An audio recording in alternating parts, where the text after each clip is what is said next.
American people. He's the one who talks about an enemy within, an enemy within, talking about the American people, enemy within, that he has repeated when he's speaking about the American people. That's not what you just showed. Well, he was asked about that specific... No, that's not what you just showed. In all fairness and respect to you, that was the question that we asked him. You didn't show that. So Kamala Harris sat down with Bret Baier and got absolutely wrecked. It was ridiculous. She was really having a hard time keeping her composure. She was having a hard time keeping it together. And it was obvious she didn't want to be there. And she kept harping on this new talking point about Trump's rhetoric, about an enemy within. The American people, he's the one who talks about an enemy within, an enemy within, talking about the American people, suggesting he would turn the American military on the American people. We asked that question to the former president today. Harris Faulkner had a town hall, and this is how he responded. I heard about that. They were saying I was like threatening. I'm not threatening anybody. They're the ones doing the threatening. They do phony investigations. I've been investigated more than Alphonse Capone. He was the greatest gangster. No, it's true. No, but think of it. It's called weaponization of government. It's a terrible thing. So, Brett, I'm sorry, and with all due respect, that clip was not what he has been saying about the enemy within that he has repeated when he's speaking about the American people. That's not what you just showed. Well, he was asked about that specific... No, that's not what you just showed. In all fairness and respect to you, that was the question that we asked him. You didn't show that, and here's the bottom line. He has repeated it many times, and you and I both know that. And you and I both know that he has talked about turning the American military on the American people. He has talked about going after people who are engaged in peaceful protest. He has talked about locking people up because they disagree with him. This is a democracy. And in a democracy, the President of the United States, in the United States of America, should be willing to be able to handle criticism without saying he'd lock people up for doing it. And this is what I was talking about when I said yesterday she was acting and speaking like a conspiracy theorist, because this stuff has not been proven. A lot of these talking points that they have are so extreme and so radical that they take Donald Trump's humanness away. And I think people are desensitized to hearing that type of thing. They're desensitized to hearing that this man is a boogeyman, when they've actually experienced 4 years of a presidency with him. Do they forget that? Is it a miscalculation on the campaign's part, or is it just Kamala continuing and flailing at this point? Is it desperation? Your campaign slogan is a new way forward, and it's time to turn the page. You've been vice president for 3.5 years. So what are you turning the page from? Well, first of all, turning the page from the last decade in which we have been burdened with the kind of rhetoric coming from Donald Trump that has been designed and implemented to divide our country and have Americans literally point fingers at each other. Rhetoric and an approach to leadership that suggests that the strength of a leader is based on who you beat down instead of what we all know. The strength of leadership is based on who you lift up. The strength of an American president, which is one who understands that the vast majority of us have more in common than what separates us. Madam Vice President, more than 70% of people that is tell about pollsters, turning the page on rhetoric that people are frankly exhausted of, Brett. More than 70% of people tell the country is on the wrong track. They say the country is on the wrong track. If it's on the wrong track, that track follows 3.5 years of you being vice president and President Biden being president. That is what they're saying, 79% of them. Why are they saying that? If you're turning the page, you've been in office for 3.5 years. And Donald Trump has been running for office. But you've been the person holding the office. Come on. Madam Vice President. You and I both know what I'm talking about. You and I both know what I'm talking about. I actually don't. What are you talking about? I don't know what you're talking about. This must be more of that unburdened by what has been talk. Kamala, you don't understand that you have been in office this whole time. You are running basically as the incumbent. You're taking over from the president, which you served with which you've also said that you align with very much and that you've been involved in this. So how can you not take responsibility for what has happened in the past 4 years? That is the most insane part of this, It's like she's trying to divorce herself from Joe Biden, but not trying to offend him at the same time, because he gave her a gift. He gave her the gift of being in the race. But at the same time, you want to blame Trump for something that you were a part of. It doesn't make any sense. And I think this interview exposes her in a way. It exposes her to the point that she just can't really run from the facts of what it is. And it's long overdue that somebody actually gave her this type of pushback. Let me ask you this, Madam Vice President. You call Donald Trump. The significance of that. You call Donald Trump. He's misguided. You say now he's unstable. He is unstable, Brett. He's not well. You say he's mentally not stable. He's not stable. Let me ask you this. You told many interviewers that Joe Biden was on his game, that ran around circles on his staff. When did you first notice that President Biden's mental faculties appeared diminished? Joe Biden, I have watched from the Oval Office to the Situation Room.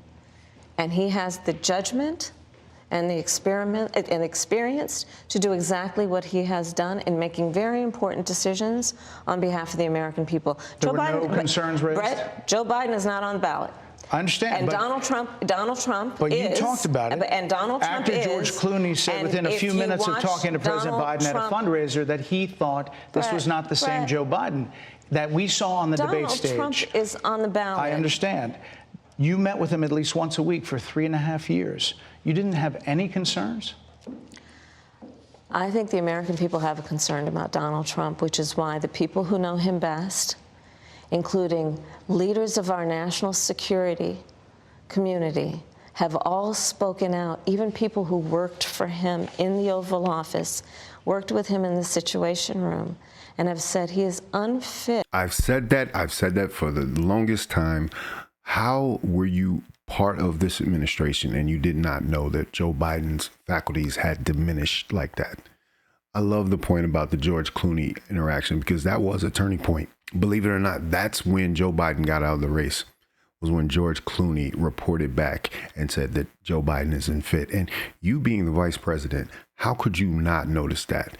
And it's your responsibility and duty to share that information with the American public, that our president is potentially unable to serve. And so, like I said, once again, what did she do? When in doubt, you spin it back to Trump. Well, they say Trump is unfit to serve. Well, prove that. This is what we get when we have a hard-hitting interview and somebody actually making points and not playing softball. This is the exact opposite of the Charlemagne the God interview, and it's funny that it happens days apart. That wasn't the only issue he hit in this interview. The most pressing issue, the one thing that hasn't been asked in any of these interviews with Kamala, is what are your views on border security, especially with it being your responsibility? And he talks about it in this clip. You know, voters tell pollsters all over the country and here in Pennsylvania that immigration is one of the key issues that they're looking at this election, and specifically the influx of illegal immigrants from more than 150 countries. How many illegal immigrants would you estimate your administration has released into the country over the last 3.5 years? Well, I'm glad you raised the issue of immigration, because I agree with you. It is a topic of discussion that people want to rightly have. And you know what I'm going to talk about. Yeah, but do you, just a number. Do you think it's 1 million, 3 million? Brett, let's just get to the point. Okay, the point is that we have a broken immigration system that needs to be repaired. So your Homeland Security Secretary said that 85% of apprehensions. I'm not finished. We have it's a rough estimate of 6 million people have been released into the country. And let me just finish. I'll get to the question, I promise you. I was beginning to answer. And when you came into office, your administration immediately reversed a number of Trump border policies. Most significantly, the policy that required illegal immigrants to be detained through deportation, either in the U.S. or in Mexico. And you switched that policy. They were released from custody awaiting trial.